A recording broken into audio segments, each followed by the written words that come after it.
Zaidi ya waendeshaji bodaboda 250 kutoka eneo bunge la Emuru wa Dikir wameshtumu sehemu ya viongozi wa kaunti ya Narok kwa kudaiwa kujaribu kushinikiza wakazi wa eneo hilo kumchagua mgombea fulani katika uchaguzi mdogo ujao. Wakizungumza katika ukumbi wa Sotik Club 181 wakiongozwa na Braxton Manase, wamesema walielekezwa na baadhi ya viongozi kusafiri hadi Sotik ili kupatiwa rushwa kwa namna ya mgao wa pesa ili waunge mkono mgombea ambaye hawakumtaja jina.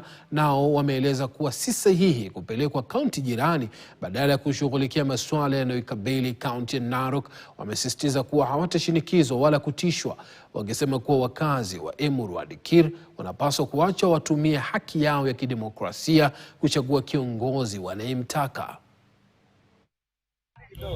Tumekuja maneno ya siasa. Tumeitwa na viongozi ambaye tunawatambua ni viongozi wetu, lakini wamekuja hapa, wamekuwa mafisi, wametubadilikia, wamechukua pesa ambayo tulikuwa tunakuja kufanyia ground na wamefanya wrong. Ground ilikuwa ifanyike Emuru wa Dikir, wakatuzungusha mpaka hapa Bomet.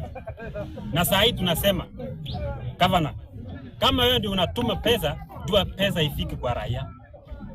Saa hii tunaenda Emuru wa Dikir, kesho tunachagua leader ya vijana.